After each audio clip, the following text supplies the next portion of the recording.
Salut à vous tous, je suis une fois de plus très heureuse de vous retrouver dans le cadre de LC Raconte. Mon invité de ce jour est un de ces talents sûrs dont regorge le Cameroun dans le domaine musical. Depuis 8 ans, elle écume les festivals et scènes du monde entier où elle chante l'amour, la différence, la tolérance, avec toujours en toile de fond le désir de partager un bout de sa culture. Le Cameroun, à l'occasion de sa première vraie tournée nationale, lui a réservé un bel accueil en début de ce mois. Caresse Fotso, puisqu'il s'agit d'elle, est une de ces ambassadrices de la nouvelle génération des musiciens africains dont le continent peut être fier. Où et comment a-t-elle grandi? Comment est-elle arrivée à la musique? Quelles sont les valeurs qui l'animent au quotidien? Quel est son parcours? Elle répondra à toutes ces questions dans un instant en notre compagnie. Bienvenue.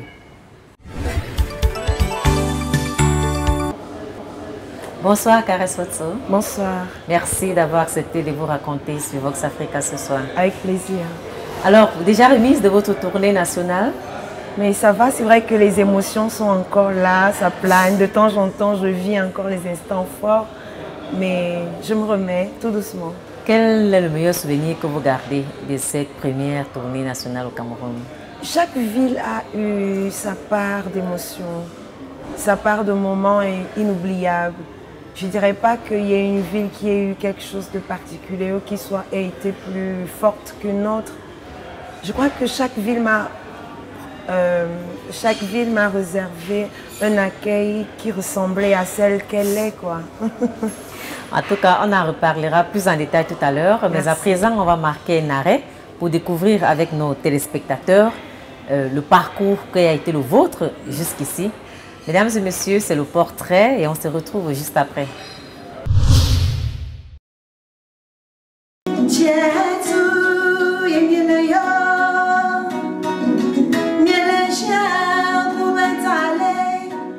Salut à tous, je suis Caresse Fotso. Un prénom de douceur, un nom de feu, une énergie généreuse, un corps en mouvement, une voix rock digne des grandes chanteuses, un timbre qui attire, un chant qui invite. C'est ainsi que commence la présentation de Caresse Fotso sur son site internet caressefotso.org. Nous ajouterons à cette description humanité et persévérance. Caresse Motio Fotso, de son nom complet, a pris le temps qu'il fallait pour se hisser à un niveau respectable de la musique camerounaise et africaine. Elle débute tout d'abord dans des cabarets de la ville de Yaoundé, fait les chœurs avec Saline Yolo et intègre le Korongo Jam de Eric Aliena. Sa voix et sa présence scénique la font remarquer. La musique, Caresse l'a dans la peau depuis toujours, mais c'est après ses études universitaires en biochimie et son BTS en audiovisuel qu'elle se lance véritablement. «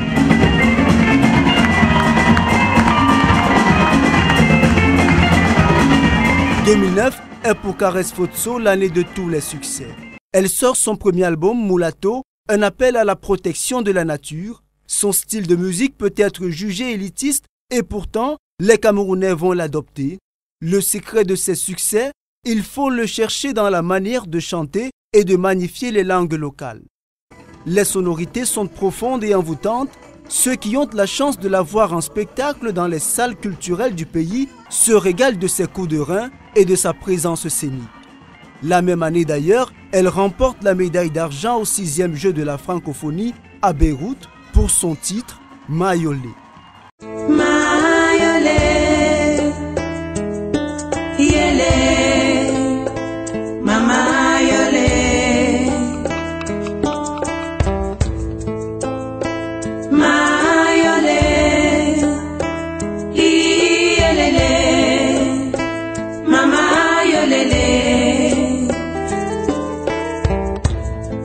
En 2009 toujours, elle est finaliste du prix découverte RFI à Lomé au Togo.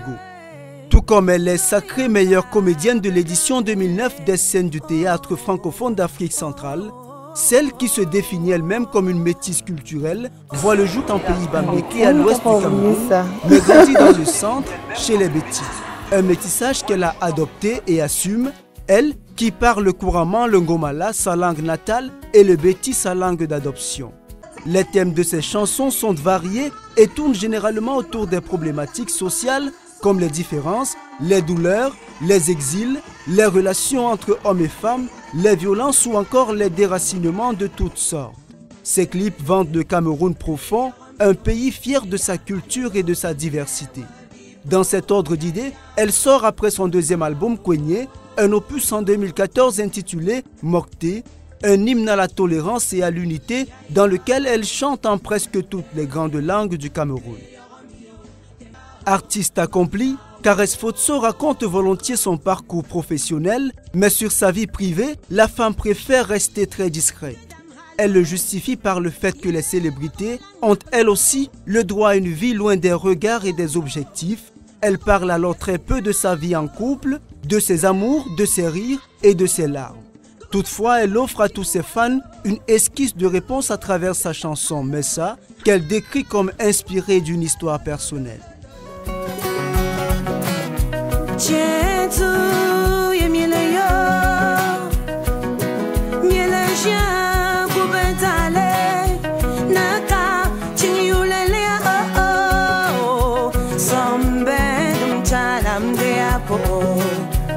La vie de Caresse Fotso aujourd'hui est un voyage de découverte. Durant l'année, elle sillonne le monde entier pour partager un bout de sa culture. De l'Afrique à l'Amérique, en passant par l'Europe, elle s'est déjà produite dans près de 20 pays à travers le monde et ce n'est pas près de s'arrêter.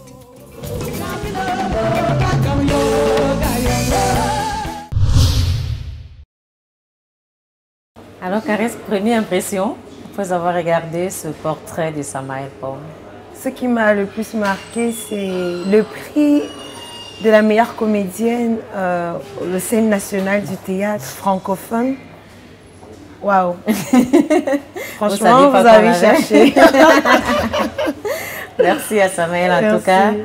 Alors, il a dit dans le portrait, pourquoi ce secret sur votre date de naissance par exemple? C'est tabou, l'âge d'une femme? Vous êtes des celles qui pensaient que c'est tabou? Moi, je pense que j'ai pas vraiment de génération fixe. Je préfère garder ça comme ça. Je regarde bien ma jeunesse et je ne veux pas me fixer par rapport à une quelconque génération. Moi, je souhaite que tout le monde se retrouve en moi. Je n'ai pas envie de circonscrire ma génération. Parfois, je joue à ce jeu-là quand je demande « Vous me donnerez quel âge ?» Et jamais les gens ne me donnent vraiment l'âge que j'ai. Et je préfère rester comme ça, que tout le monde ait l'impression de se retrouver dans Caresse, que les 20 ans, les 25 ans, les 30 ans, les 40, les 45 ans se retrouvent en moi. Moi, voilà, je suis intergénérationnelle. À la maison, parlons un peu de votre enfance. Oui. Quel genre d'enfant est-ce que vous étiez? Si on vous demandait vous-même de vous décrire à cette période-là. Plutôt timide, plutôt éveillée? J'étais les deux à la fois. Je devenais timide lorsque je devais rentrer dans la caresse artiste. Parce que moi, je crois que l'art s'est révélé en moi très tôt. Dès l'âge de 5 ans, on sentait déjà que j'étais une artiste parce que même si ce n'était pas le chant qui prévalait, c'était parfois le dessin. Je suis vraiment une artiste dans tous les sens du terme. Moi, j'ai touché à tout. Il fallait maintenant faire un choix dans tout ce mélange, dans tout ce bouillon artistique qu'il y avait en moi. Donc, enfant, je me recroquevillais parfois sur moi, mais pour mieux vivre mon art, pour dessiner, pour chanter, pour dessiner des vêtements, essayer de coudre, essayer de faire ci, ça, mais très éveillée comme enfant, justement. J'étais très éveillée, très curieuse. Voilà. L'enfance, c'était où? À Yaoundé? À Yaoundé, au quartier Mbogada. Et d'où vous vient d'ailleurs le fait que vous parlez plusieurs langues? Oui. Et à l'école, comment avez-vous choisi? Vous avez fait la chimie, après vous avez abandonné. Quand vous arrivez à l'université, comment est-ce que vous vous orientez par rapport à cette filière-là? Qu'est-ce que vous visiez en choisissant une filière comme celle-là? À vrai dire, moi, j'ai jamais choisi de faire la biochimie. Il y a les aspirations des parents et les nôtres. Mes parents voulaient que je sois médecin. C'est pourquoi, vite fait, on m'a orientée vers les sciences. Mais j'ai eu mon bac brillamment, mon bac D. Mais le problème, c'est qu'une fois à l'université en biochimie, je suis allée jusqu'en 3e année. Mais j'étais mal dans ma peau. J'avais l'impression d'être parachutée dans un univers qui n'était pas le mien. J'avais envie de partir de là. J'ai tout fait à la limite. C'est comme ça qu'après les 3 années passées au cycle universitaire, j'ai donc négocié auprès de mes parents, j'ai exprimé mon mal-être. J'ai dit, voilà, je veux bien vous ramener des diplômes, mais est-ce que vous permettez que je fasse un autre métier? Moi, j'ai une attirance pour les métiers de création, des métiers d'invention. Et l'art m'interpelle. Donc pour moi, l'audiovisuel ressemblait à ce que j'avais envie de faire. Inventer des histoires, écrire. C'est comme ça que moi j'ai fait audiovisuel, la photographie et l'audiovisuel. Et je me suis perfectionnée plus à la réalisation TV. Voilà. Et lorsque vous grandissez, Oui. On a vu dans le portrait que vous parlez très peu de votre famille. C'est vrai. Qu'est-ce que maman faisait déjà? Oui, ma mère, elle était de ces braves femmes qu'on appelle Bayam Salam, les femmes Qui fortes, qui achètent achètent les produits aux vivriers agriculteurs aux agriculteurs et qui reviennent revendre en ville. Ma mère a fait ça toute sa vie. Voilà. Et papa? Mon père était un sculpteur. D'accord, déjà artiste lui. Oui. Fille d'artiste. Mon père était un sculpteur et mon père a fait de la musique. Malheureusement, j'ai été au courant quand il n'était plus. C'est après la mort de mon papa que ses frères m'ont dit « Mais tu sais, tu tombes pas du ciel, ton père chantait et il jouait aussi des anciennes guitares traditionnelles. » Mais justement, dans le portrait, Samaël le disait, vous êtes très cachotière en ce qui concerne votre vie privée. On sait quand même, je ne sais pas, vous me direz si mes enquêtes sont bonnes ou pas, on sait quand même que vous avez 2 filles, 3. J'ai plusieurs enfants. À la maison déjà, vous en avez. Est-ce que vous en avez qui ne sont pas forcément les vôtres ou bien vous élevez des enfants comme c'est le cas souvent en Afrique? Ben, j'ai envie de dire, quand un enfant est déjà sous ton toit, il est le tien. Exactement. Exactement. Et monsieur, pourquoi vous ne parlez jamais de lui? Pourquoi vous cachez? Pourquoi vous le cachez? Vous pensez que votre vie d'artiste n'a rien à voir avec ce côté jardin-là? Je me dis que ma vie d'artiste est déjà assez exposée comme ça. J'ai envie d'avoir une petite part d'intimité. Pouvoir garder mon nom pour moi aussi quand même. Mes chansons, je les partage. Mon sourire sur la scène, ma danse, mon chant, je partage. J'ai quand même quelque chose pour moi aussi. Un moment quand je rentre chez moi, que je puisse fermer la porte et dire ici c'est mon jardin secret. Sans livrer des secrets intimes. Comment se passe la rencontre? Comment ça se passe? Est-ce que c'est dans le cadre professionnel? Est-ce que c'est complètement privé? Comment ça se passe, la rencontre avec monsieur? Ça a toujours été mon ami.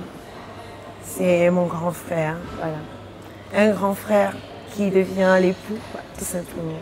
Et la vie artistique, c'est gérable? Comment vous faites pour vous organiser entre la vie familiale, celle de maman, celle d'épouse et celle d'artiste qui voyage, comme on l'a constaté? Avant que je ne sois épouse, ma mère était ma force et mon énergie parce que sur elle, je me reposais, je savais qu'elle était là pour moi. Quand je suis devenue épouse, mon mari a pris le relais. Je dois avouer que ma force, c'est lui aujourd'hui parce que s'il ne me soutient pas, je craque. C'est mon énergie, il sait très bien que je repose ma carrière aujourd'hui en partie sur lui parce que s'il me soutient, je fonce. C'est quelqu'un qui m'a connue artiste, donc tous les jours, il veut que j'avance. Au contraire, il est aussi là, regardez, on dirait un manager, quoi. Il est là tout le temps. S'il y a des matins où il sent que je n'ai pas pris ma guitare pour faire mes gammes, il me dit « Ah, mais ça fait 2 jours, je ne te vois pas travailler. » Il veille au grain. Je crois qu'il n'est pas venu m'empêcher de progresser, mais il est venu m'aider à avancer davantage. Ouais.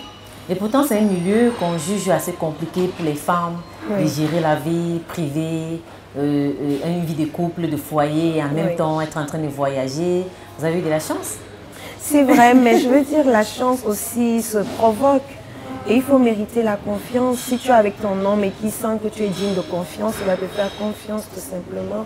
Aujourd'hui, nous avons les outils avec Internet, il y a Skype, tous les réseaux sociaux. Je pense qu'on n'est plus vraiment coupé. Ça peut paraître curieux, mais je fais même les devoirs avec mes enfants via Skype. Maman, on a des devoirs. Maman, on a des mathématiques. Maman, explique-nous un peu. Et on peut faire des devoirs même via Skype. Pareil avec mon mari, on peut se parler tous les jours, on se voit. Il est au bureau, moi je suis peut-être en train de faire des répétitions. Je peux mettre mon Skype, il met le tien. Ça dépend de nous. On peut en longueur de journée avoir l'impression qu'on est ensemble. Il n'y a que le toucher qui ne se fait pas, mais chacun organise sa vie, quoi. Alors, le parcours, Caresse, il est... La musique, vous démarrez vraiment sur le plan professionnel. Bon, je ne vais pas dire professionnel, vous commencez à jouer. Bien sûr. À quel moment est-ce que vous sentez cet appel-là? Vous sentez que vous allez faire de la musique dans votre vie? Après que j'ai eu mon BTS, disons pendant le cycle BTS, même en deuxième année, je suis sollicitée par Eric Aliana, qui était déjà mon camarade en faculté de sciences. Il a besoin d'une choriste et il fait appel à moi. À ce moment, j'alliais les deux, je trichais un peu. Maman, elle me regarde, c'est chaud. J'ai triché un peu, j'allais à l'école, en même temps, je trichais, j'allais faire des répétitions. Jusque là, on se dit, oui, moi je vais être une réalisatrice à la télé, je vais être musicienne. On pense que ça va se faire comme ça. Et puis, je travaille avec le Korongo Jam. Après le BTS maintenant, je commence à faire des tournées avec le Korongo Jam. Je sors du Cameroun, je suis sollicitée ailleurs et je me rends compte que la musique est un métier à part entière qui demande à consacrer toute son énergie, tout son temps et que ça, allier ça à autre chose, c'est pas évident. Si on veut vraiment faire une vraie carrière de musicienne, on s'y consacre parce qu'il faut travailler au moins 8 heures par jour pour pouvoir avoir le niveau requis. C'est là que je comprends que je vais être musicienne. Je ne pourrais pas faire les deux. Et le choix de la langue? C'est vrai, on l'a dit, le dernier album, c'est une vraie balade dans le Cameroun entier, le Cameroun profond. Mais on se rend compte qu'il y a cette envie de magnifier le Gomala, pour ceux qui ne sont pas au Cameroun, la langue du Bandioun parlée à l'ouest du Cameroun. Est-ce que vous sentez vous-même que vous la chantez avec une certaine ferveur, avec une certaine... Vous sentez votre façon de chanter cette langue qu'elle puisse toucher? Exactement. Je m'affirme. Ce besoin-là, il vient d'où? Bien sûr, parce que j'ai grandi dans une culture, dans un ancrage de culture très profond. Je dois avouer que c'est ma mère qui m'a légué cela. Nous, on a baigné dans plusieurs langues, certes, mais lorsqu'on entrait dans la maison familiale chez les Fotso, c'est le Wamala qui prenait les rênes. On ne parlait que ça. Moi, ça fait pas longtemps que j'ai su que ma mère savait dire des mots en français. Ma mère n'a jamais parlé le français avec moi. Jamais, même par erreur. La seule langue d'expression avec ma mère, c'est le Wamala. Donc, c'est logique. Quand je suis face à ma mère, c'est le Wamala qui prend les rênes. Et c'est ce qu'elle nous a inculqué. Elle nous a appris les valeurs culturelles. On passait toutes nos vacances à Bandioun. Et c'était important de savoir qui tu es, où tu vas. Et je veux dire, c'est ma mère. Elle nous a rappelé d'être fiers de ce qu'on est, de ne pas tronquer sa vérité, de se regarder dans une glace et dire oui, je suis une fille Bamileke, oui, je suis une Camerounaise, l'assumer. Assumer ce qu'on est pour mieux apprivoiser l'extérieur, pour mieux s'identifier par rapport aux autres, pour mieux se positionner dans cet univers de diversité. Et pour même mieux s'approprier la culture des autres, il faut connaître la nôtre. On va parler tout à l'heure des thèmes qu'on retrouve le plus dans vos musiques. Vous allez nous dire pourquoi vous les choisissez. Et tout de suite, on vous a suivi pendant la préparation de votre concert, de votre tournée au Cameroun. Et on a passé une journée avec vous et nos téléspectateurs vont voir à quoi ont ressemblé vos journées pendant cette période-là. Mesdames et messieurs, on se retrouve juste après Inside. Comme avant chaque concert, Caresse Fotso doit se préparer pendant plusieurs jours. Cette matinée encore, elle a rendez-vous avec ses musiciens et ses danseuses.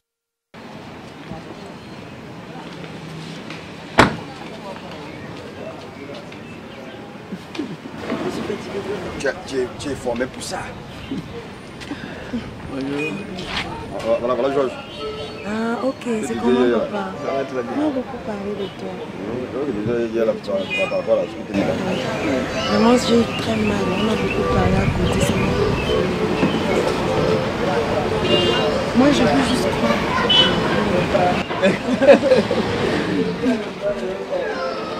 Premier contact avec son équipe, la chanteuse en profite pour faire le tour des emplacements pour s'assurer que tout est prêt pour la répétition.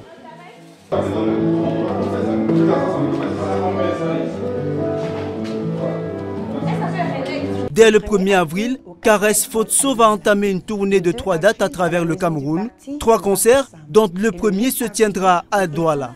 Ensuite, elle se rendra à Bafoussam pour enfin terminer par Yaoundé, Et pour être à la hauteur de ces concerts, la troupe revisite les titres l'un après l'autre. Pour cette tournée, la chanteuse se propose de faire le tour du Cameroun à travers différentes cultures et traditions du pays.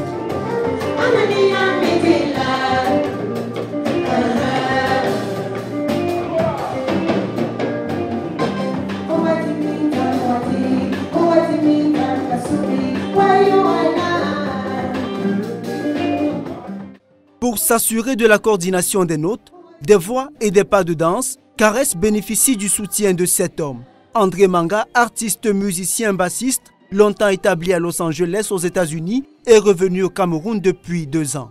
Je suis là en répétition de Caresse, un peu comme pour assurer la direction artistique, aider à préparer son concert, sa tournée. Elle m'a sollicité comme c'est une petite sœur que je chéris, donc voilà comment je suis là pour lui donner ce coup de main là. Ce vendredi, la répétition va durer 5 heures. Malgré le temps qui passe, la fatigue ne se fait pas ressentir sur la scène et les pas de danse se font toujours dans la bonne humeur.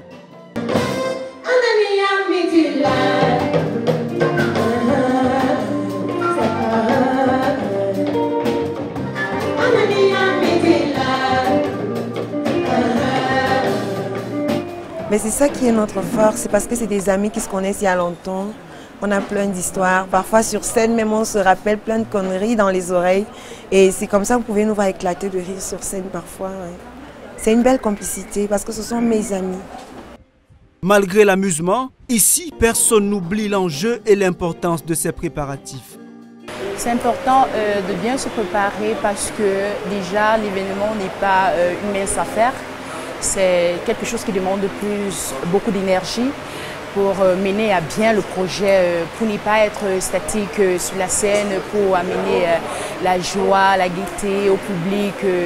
Et c'est très important pour nous les back-up, pour nous les musiciens, pour nous les danseuses, de se mouvoir sur la scène. La répétition, c'est même la base de toute chose. Si tu ne répètes pas, tu n'as rien à offrir. C'est en répétant qu'on corrige les erreurs. C'est à force de se répéter qu'on devient meilleur. Donc moi, je pense qu'il faut se répéter autant de fois que possible. La répétition, c'est la meilleure école. À 15 h, la séance se termine. Dans son agenda, Caresse a d'autres obligations à remplir. Elle se presse car dans 15 minutes seulement, elle doit prendre le bus ici à Yaoundé même pour se rendre à Douala, où elle est attendue sur un plateau de télévision. Des répétitions qui ont duré au total 1 semaine, le but étant d'offrir à ces mélomanes des soirées inoubliables.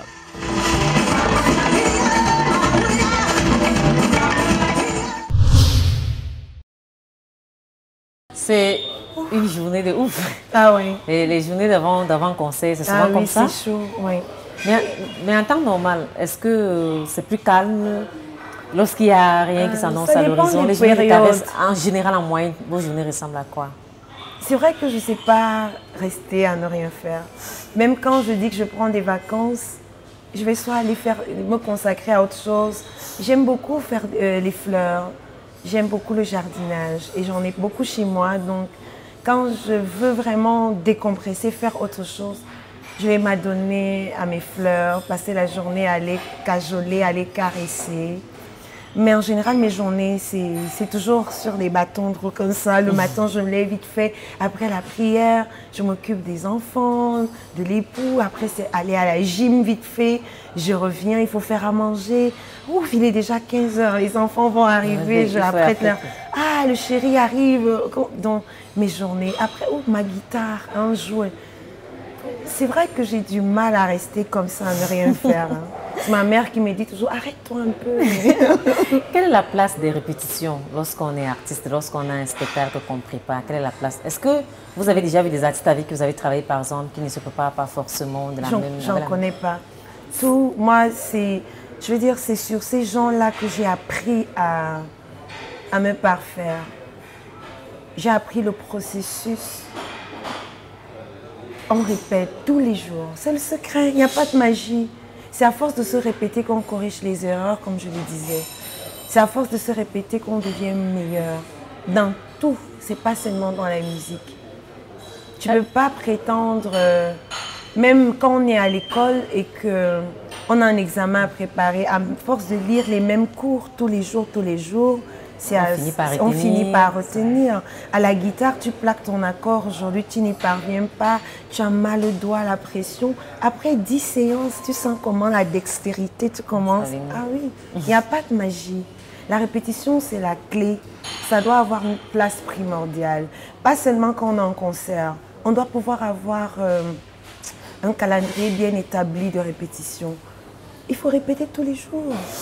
C'est important. On ne dirait pas, on se dirait, bon, être musicien, on chante et puis c'est fini. Les gens ont même parfois pensé que ce n'était pas un métier, être musicien. On me le pense de moins en moins aujourd'hui. Puisqu'il y en a qui me demandent, alors en dehors de la musique, tu fais quoi? Donc, genre, c'est une distraction. Oui. Mais pourquoi avoir choisi la guitare comme instrument de musique?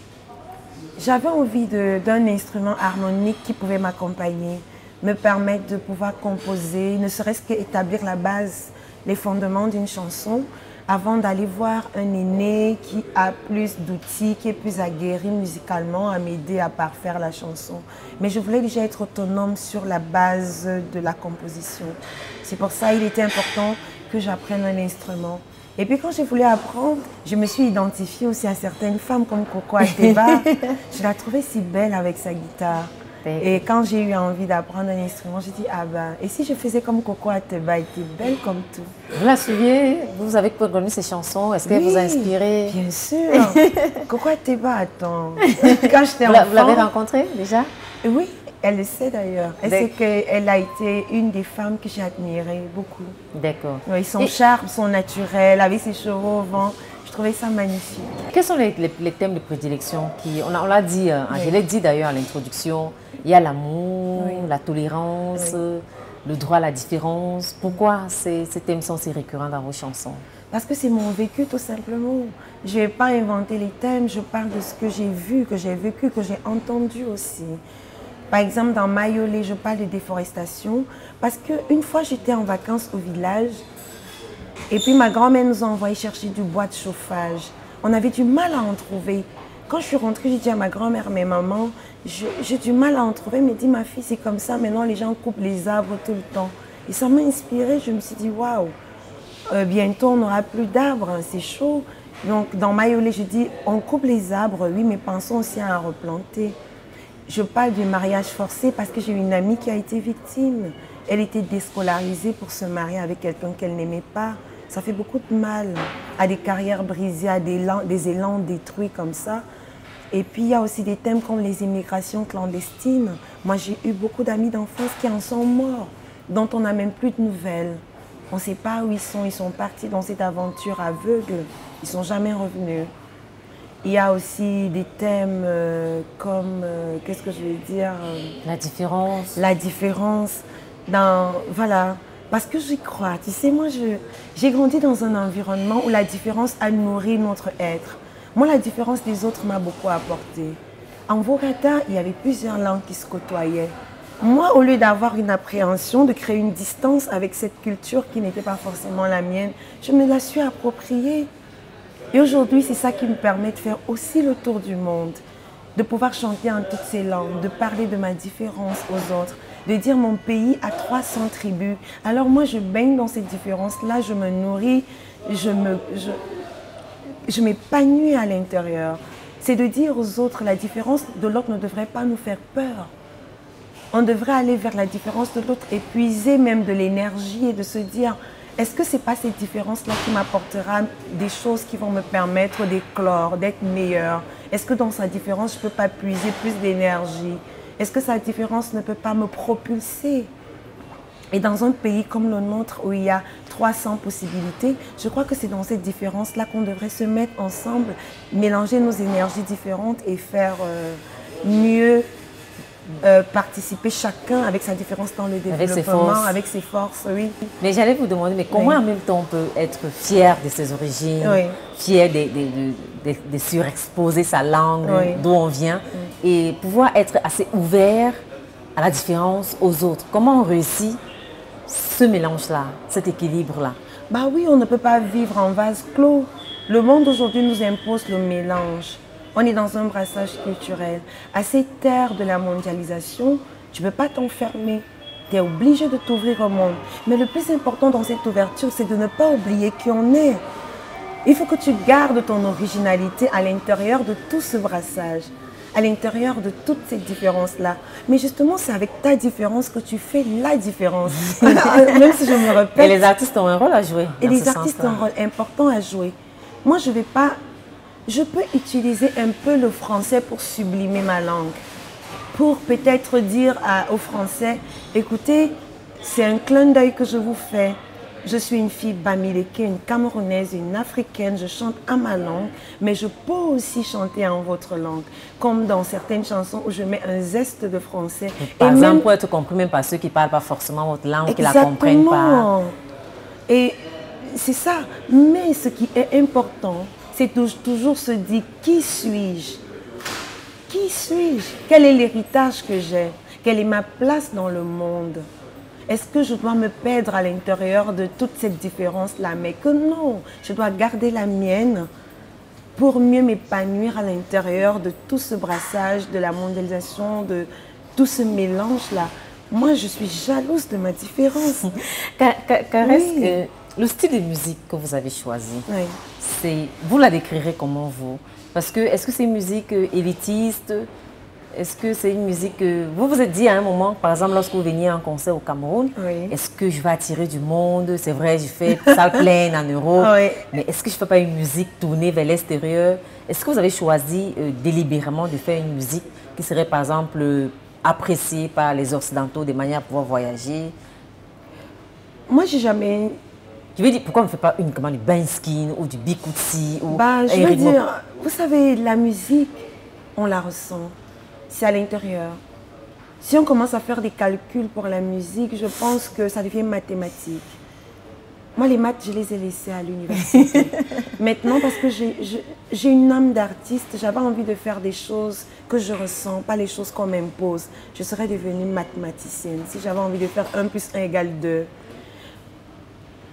C'est vrai qu'il y a aussi un peu de maths dans la musique. Je ne refuse pas lorsqu'on commence à faire des grilles, des trucs carrés comme ça.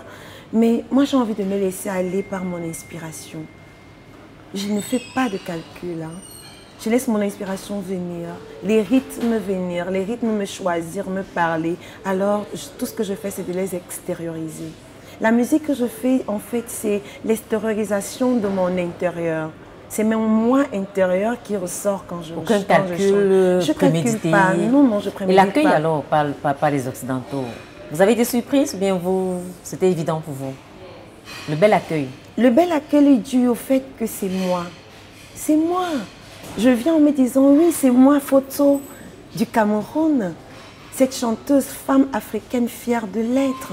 Si je veux vous parler de ma musique, voilà comment ça se passe chez nous.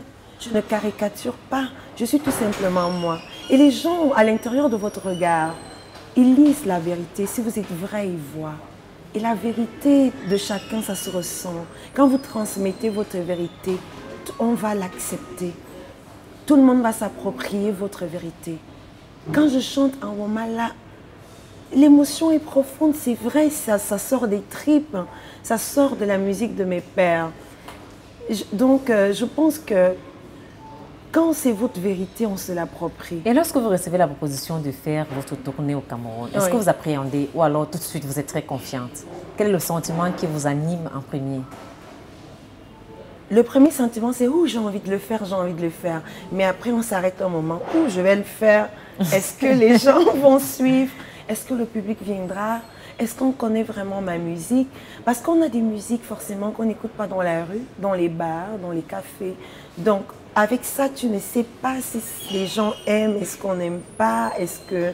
Et puis quand dans la rue, il y a des gens qui te disent « Ah, mais toi, ta musique est élitiste, tu l'as fait pour les Occidentaux, mais ce n'est pas la musique de chez nous. » En même temps, je peux être choquée. Parce que je veux dire, la musique de chez nous, c'est quoi la musique de chez nous? Mais moi, j'ai plutôt envie de vous dire à vous que c'est vous qui tronquez la musique de chez nous. En quelle langue je chante? Quels sont les instruments que j'utilise quand je chante? C'est vrai qu'aujourd'hui, pour ne pas rester fermé dans un vase, pour ne pas rester, je m'ouvre aussi musicalement. C'est comme ça que les percussions de chez nous peuvent côtoyer la guitare qui vient d'ailleurs et pour créer une musique à la fois qui a un pied dans la modernité et un pied dans la tradition. Mais moi je dis, c'est la musique de mes pères que je fais. L'inspiration, ma première inspiration me vient soit de banjoum, soit de mvorada, soit des cultures qui ont animé mon enfance, qui ont caressé toute ma jeunesse. Je ne vais pas prendre ça ailleurs. Et que quelqu'un me dise que c'est une musique qui est adressée aux Occidentaux. Moi, j'ai envie de dire aux gens, mais rentrez apprendre votre culture. Après les concerts, vous vous êtes dit que c'était une bonne décision. J'ai envie de recommencer. Et le style, Oui. il fallait absolument vous attribuer vous-même à vous Un style musical. C'est lequel vous Moi, le- je vous le dis décrivez souvent, comment? la musique que Caresse Photo fait, c'est une musique qui prend son inspiration dans les musiques de ses pères. Et quand je dis mes pères, c'est en premier banjoum et en second en Vorada avec les Betty et en troisième le Cameroun. Et si je veux même élargir, je dirais l'Afrique. Voilà. Et maintenant, je peux colorer, je parle bien de coloration. Je colore ma musique avec des musiques d'ailleurs. C'est comme ça qu'on peut avoir des influences, parfois un peu de rock, on peut entendre des sonorités, peut-être de piano un peu. Mais vraiment, c'est un zeste des musiques d'ailleurs qui peut venir colorer ma musique. Mais la première source d'inspiration de ma musique, c'est le Cameroun, c'est le peuple bamileke, c'est l'Afrique. Merci, Caresse. Je vous en Tout de prie. suite, on va parler, on a donné la parole à ceux qui vous côtoient au quotidien. Votre jardin secret, on ne l'a pas percé, Ah, ok. mais on s'est contenté quand même de prendre certains de vos amis, ceux qui vous D'accord. accompagnent au quotidien, et vous allez voir comment est-ce qu'eux, ils vous perçoivent. D'accord. Alors, chers téléspectateurs, c'est Incursion tout de suite, et on se retrouve sur ce plateau. Je connais Caresse depuis, disons, les années 98 par là. C'est un grand frère que j'apprécie beaucoup, Vincent Doumbé, qui a permis qu'on se rencontre. C'était dans le cadre de l'émission Just for Fun qui passait sur la CRTV à l'époque. Alors, déjà à ce moment, elle faisait des études en audiovisuel. Ça, beaucoup de gens vont s'étonner. Ouais, elle a commencé, elle a fait des études en audiovisuel. Et puis progressivement, elle est passée sur la scène. Elle faisait du théâtre, elle chantait. Et je crois que j'ai eu l'immense privilège d'être là au moment où elle commençait véritablement. Et tout de suite, ce qui m'a frappé, c'est qu'elle avait choisi de chanter en langue, de chanter en banjoum. Pour une fille de son âge, de son époque, c'était un choix risqué, mais c'était un choix gagnant. Ça fait pratiquement 20 ans qu'on se connaît. Ça fait pratiquement 20 ans. On a travaillé sur plusieurs projets ensemble, on l'a vu écrire des chansons, enfin quand je dis on, c'est-à-dire que moi et tout ce qui m'entoure. Je l'ai vu écrire, je l'ai vu concevoir, je l'ai vu danser, je l'ai vu être au théâtre.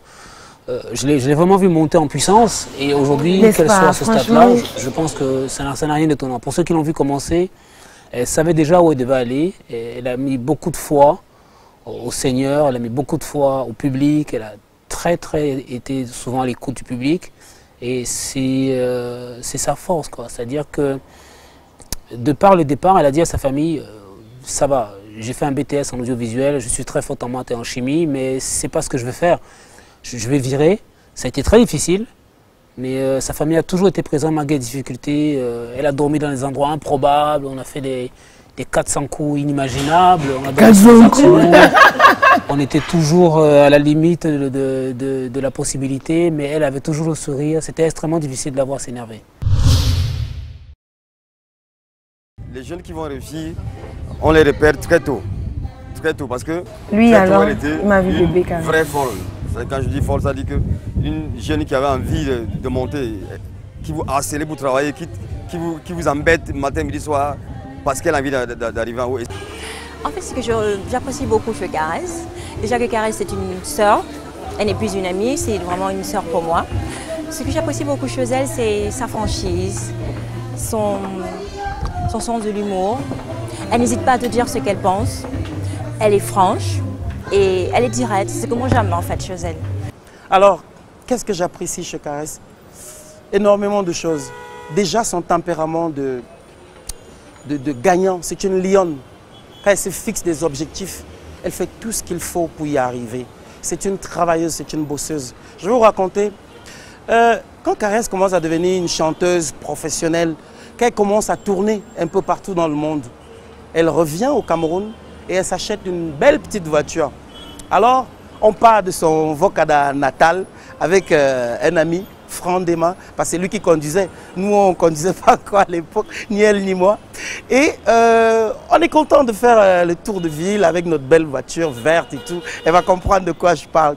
Sauf qu'à un moment, elle nous dit, bon, écoutez les gars, ce qu'on va faire, vous me déposez, comme ça vous pouvez aller faire vos tours.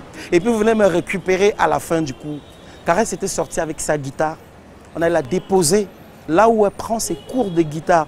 Elle a une force de caractère extraordinaire. C'est-à-dire que depuis les débuts de sa carrière, parce que dès qu'elle a commencé, elle a dit qu'elle va faire une carrière avec le Korogo Jam, bien avant le Korogo Jam, elle a cette force de persévérance, cette force de caractère qui prédomine toujours en elle. Elle ne considère pas qu'elle a une limite. Elle ne considère pas que le temps est un facteur qui puisse l'empêcher de travailler. Elle dit que c'est elle qui gère le temps. Et elle est très souvent borderline, parce que quand elle veut atteindre son objectif, quel que soit le temps, quel que soit le climat, elle est toujours présente, elle a toujours ce sourire-là qui caractérise son personnage, quoi. Sur le plan artistique, effectivement, ça a évolué. Il est clair qu'aujourd'hui, quand elle pose sa guitare, quand elle écrit un texte, il y a une très forte connotation camerounaise, il y a une très forte connotation artistique professionnelle qui est mise en avant. Mais sur le plan de vue humain, rien n'a changé.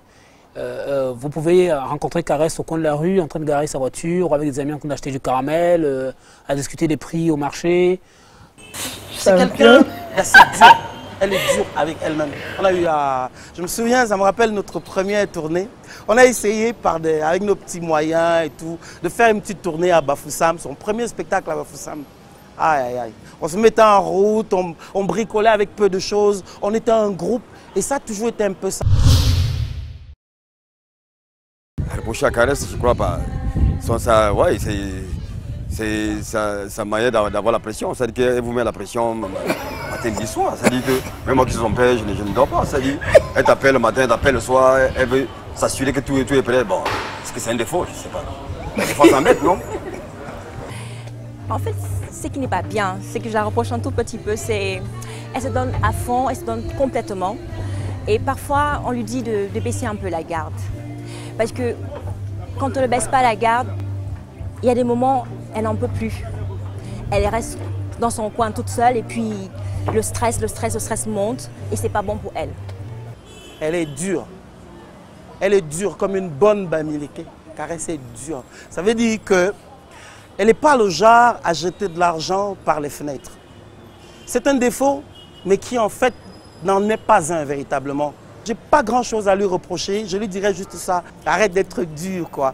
Voilà, sois un peu, prends le temps, profite plus de la vie et voilà, c'est tout, Caresse. Je souhaiterais, Caresse, que tu te reposes beaucoup parce que elle travaille énormément.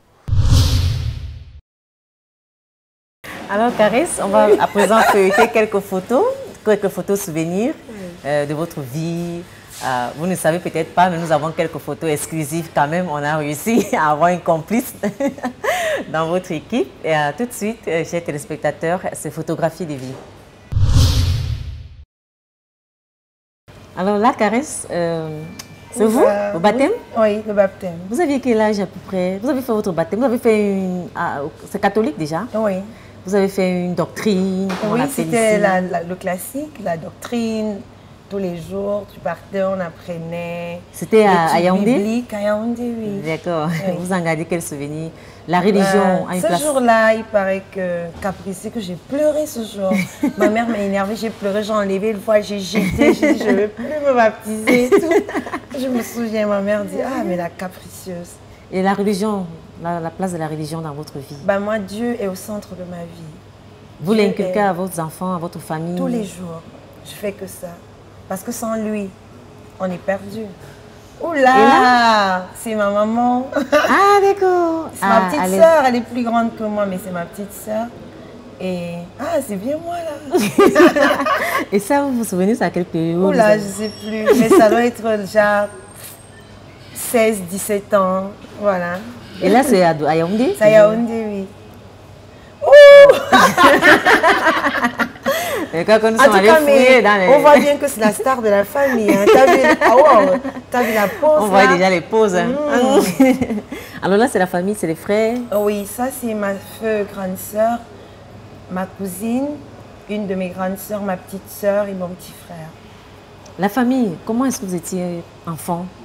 Du style à vous taquiner ou bien à être plus en harmonie, à la maison, l'ambiance? À la maison, moi j'étais celle qui racontait des histoires, qui faisait rigoler, qui avait toujours des bonnes blagues, voilà, qui chantait, qui saoulait un peu parce que mes frères, après un moment, ils ne voulaient plus m'écouter chanter. Hein. Oh, dégage, tu déranges. Alors là, c'est une photo. Oui. Nous avons voulu la partager parce que les cheveux. C'est la première fois qu'on voyait vos cheveux. C'est vrai. En tout cas, en ce qui nous concerne. Et là, on s'est dit, on va voir tes cheveux. Exactement. Personne ne croyait que c'était vos cheveux. Oui. Ils sont naturels. Si. Pourquoi avoir choisi de garder les cheveux naturels? C'est pour être moi. C'est pour être moi. J'aime beaucoup les cheveux afro. Je suis, voilà, je ne veux pas être quelqu'un d'autre. Je garde mes cheveux tels quels, tels qu'ils sont, pour être moi, pour me regarder dans une glace et dire oui, c'est moi, c'est moi. C'est juste parce que vous êtes à l'aise ou alors est-ce que vous considérez les cheveux naturels, le port des cheveux naturels comme un combat, comme un message qu'on passe? Non, moi je ne sais pas si c'est un combat, mais comme je dis, I just want to be myself. Je veux être moi, je ne veux pas être quelqu'un d'autre. Oh mon papa, beau garçon. Il est parti en quelle année? Oui, il était très beau, mon père. Il m'attendait parce que vous disiez le contraire, Caresse. Ah bon? Mais est-ce qu'il n'est pas beau? Il est beau. Ah oui, il est très beau. Quel genre de père est-ce qu'il était? Oula, père poule. Ouais.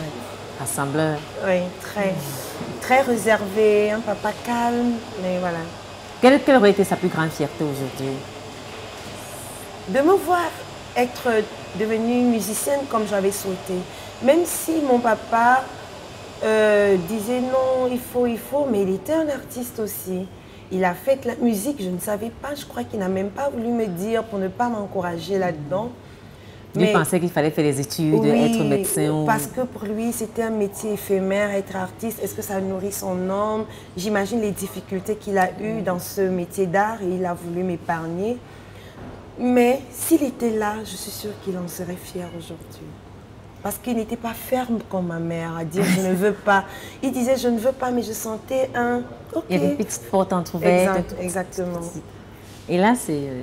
Oh ma mère, cette femme, ou là quand je vois ces photos jeunes, je dis toujours mais pourquoi elle n'a donné à personne sa beauté? Belle comme un cœur, grande comme j'ai toujours souhaité être. Ma mère était belle, hein? Très belle, oui. Ah mon papa, ça c'est quelques années avant son décès. Oui, ça c'est le frère de mon papa. Et là, vous êtes... Il est... Au village, devant la case traditionnelle. Non, c'est l'an dernier. Sans commentaire? Non, non, dit sans commentaire, Caresse. Quelle est la plus grande valeur que vous voulez léguer à votre progéniture? S'il y avait quelque chose qu'il fallait choisir, ce serait quoi? Dieu, le travail et la persévérance. Tout est résumé. Oui. Est-ce que vous avez une idée du métier que vous voulez que vos enfants fassent? Comme ça, par hasard? L'autre jour, je me suis surprise. Je dis, ah, mais je deviens comme ma mère. Ma fille, je lui dis, ah, mais toi, tu seras médecin. Après, je dis, oh là. Arrête. Arrête. Tu fais comme ta maman, là. Mais il y a une qui chante merveilleusement bien. Et j'ai peur. Non, il ne faut pas avoir peur parce que vous savez réussir. Pourquoi ne ferez pas? J'ai peur. C'est dur, ce métier. C'est vrai. Oui. Et là, vous êtes en tenue traditionnelle? Oui, c'est cette année d'ailleurs. C'est à Bana. D'accord, à l'ouest du Cameroun toujours? Oui, à l'ouest du Cameroun. Je suis très fière de porter. Ah oui. C'est bon. Merci Caresse, merci d'avoir accepté de partager ces photos souvenirs avec nous. À présent, on va passer à une rubrique, on va rester dans les photos en réalité. Mais cette fois, c'est moi qui ai choisi les photos. Et vous allez décrire les personnes qui se trouvent sur ces photos en un seul mot. D'accord. Un seul mot. Okay. Chers téléspectateurs, c'est en un mot qui démarre tout de suite. Michael Jean, la secrétaire générale de la francophonie. Forte. Pourquoi vous lui attribuez cet adjectif-là? Parce que je l'ai côtoyée il y a quelque temps à Nantes. Elle a dégagé cette force que je cherche en la femme, je dirais d'abord à la femme black. Cette prise en charge de soi. Qui s'assume. Cette femme noire qui s'assume. Et je dirais aussi en général, cette femme tout simplement du monde qui s'assume en tant que femme et qui se positionne aussi en tant qu'homme. Et de se dire, je suis femme, je suis homme, je peux être secrétaire à la francophonie, je peux être femme chef d'État, je peux être femme médecin, je peux être femme jouer à la guitare. Ces femmes fortes-là, je dis ces femmes magiciennes, elles représentent... Vous avez partagé la photo avec elle sur votre page Facebook. C'est là d'ailleurs là que nous allons récupérer. Comment avez-vous perçu sa présence à votre concert ce jour-là? Pour moi, c'était un honneur que cette femme-là, pour qui j'ai beaucoup d'admiration, pour sa grandeur, pour sa culture, qu'elle choisisse de venir à mon concert, je me suis dit, ah ben génial, ça veut dire que ça a de l'impact ce que je fais. Alors là, en un mot?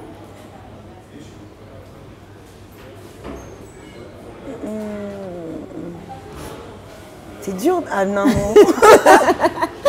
Vous ne lui trouvez pas de mots? C'est dur en un mot en tout cas.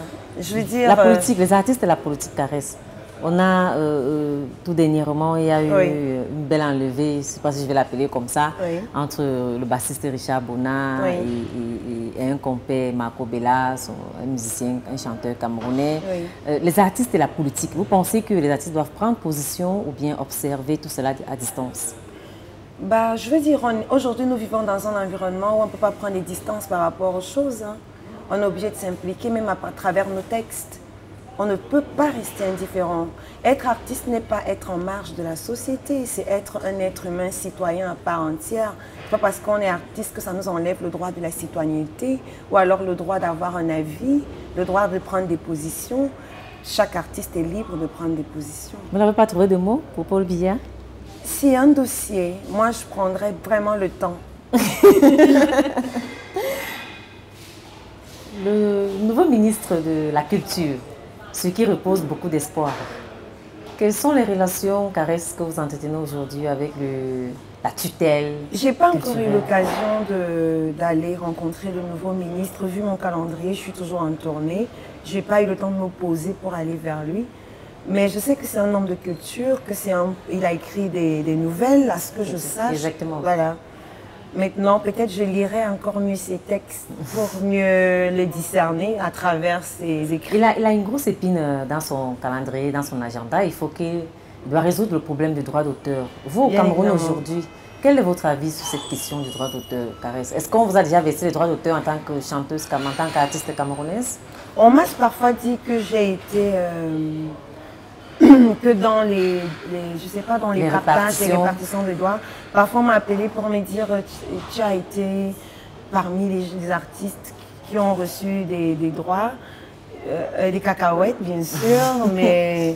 Vous n'avez jamais pris la peine d'aller retirer, d'aller voir? J'en vois parfois retirer, pourquoi pas, je crache pas dessus, j'en vois, je dis ok, allez prendre. Mais pourquoi pour vous, on n'arrive pas à résoudre le problème du droit d'auteur au Cameroun? Pourquoi l'artiste ne peut pas vivre de son art dans notre pays? Qu'est-ce qui bloque? Bah, il faut qu'on s'organise. Moi, je pense qu'il faut que les artistes prennent conscience que c'est leur métier et que nous devons nous organiser et être ensemble. Parce que lorsque nous sommes divisés, on règne encore mieux sur nous. Mais si nous formons un tout, nous pourrons mieux faire foule et ensemble trouver des solutions pour le métier qui est le nôtre. Je ne sais pas si la solution viendra d'ailleurs. C'est d'abord à nous de gérer. Voilà. Charles Atebayini, ça va maintenant faire quelques années qu'il nous a quittés. Ah oui. Vous aviez une grande admiration pour lui. S'il fallait le décrire en un mot, ce serait quoi? Oula. Le sacrifice. Pour vous, il a cette façon pour lui d'assumer ses positions. Exactement. C'était aussi se sacrifier. Moi, je pense que Charles Atebayini a su se sacrifier pour ses pensées, pour ses positions, pour ce qu'il était. Il s'est assumé, voilà. Et voilà. Kawala, c'est la dernière photo que j'ai choisie dans le cadre de ce En un mot. J'aime son naturel. Ouais, j'aime toutes ces femmes qui s'assument pour ce qu'elles sont.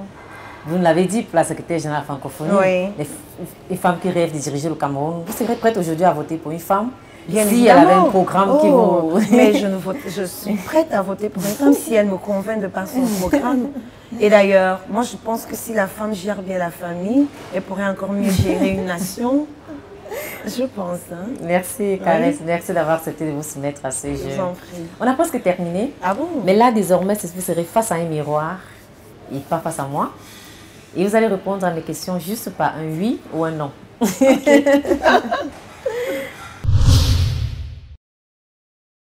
Alors, Caresse, face à ce miroir que vous allez répondre à mes questions par un oui ou par un non, est-ce que vous êtes prête? Oui. Avez-vous déjà été victime de chantage du style sexe contre un quelconque avantage? Oui. Avez-vous cédé? Non. Avez-vous déjà voté? Oui. En quelle année? Mes souvenirs ne sont plus exacts. Avez-vous déjà menti pour vous sortir d'une situation compliquée? Oui. Avez-vous déjà corrompu pour faire avancer un dossier qui traîne, par exemple? Ou utiliser votre nom?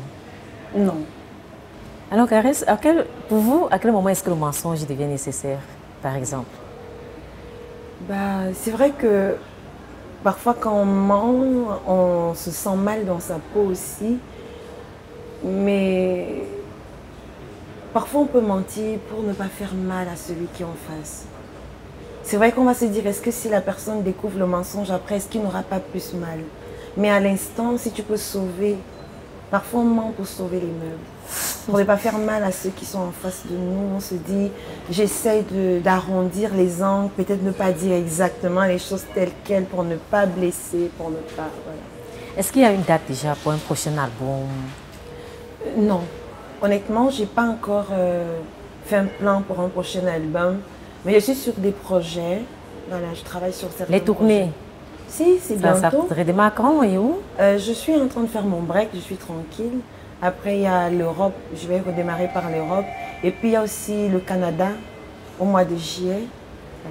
Alors, on ne l'a peut-être pas signalé pendant cette émission, mais là où on vous a retrouvé pour les répétitions, par exemple, à Yaoundé, c'est un lieu que vous détenez. Exactement, la Case des Arts. La Case des Arts. Pourquoi avoir décidé de mettre sur pied un lieu comme celui-là? Quel est le but que vous visez? Avec mon association, nous avons mis sur pied la Case des Arts pour régler un problème que nous, on a eu quand on commençait. C'était un lieu de répétition. Un lieu où les jeunes pouvaient créer, un lieu de diffusion et aussi un lieu d'animation sociale. Parce que quand on commençait, on n'avait pas des espaces comme ça, où on pouvait aller travailler, où des gens pouvaient nous donner des heures, un orchestre pour répéter, apprendre à jouer des instruments. Et nous avons aussi des livres pour emmener les jeunes à la lecture. Et un centre d'animation sociale parce qu'il y a des jeunes qui sont en rupture scolaire et parfois qui ne savent pas où se réorienter. Nous leur donnons aussi cette possibilité-là. C'est à Issos, c'est bien ça à Yaoundé. Oui. Alors, je ne vais pas vous demander de nous faire un a cappella de vos chansons, mais je vais plutôt vous demander de nous chanter un titre d'un artiste que vous aimez bien ou un titre qui vous a marqué comme ça, au pif dans votre enfance, que vous aimiez bien.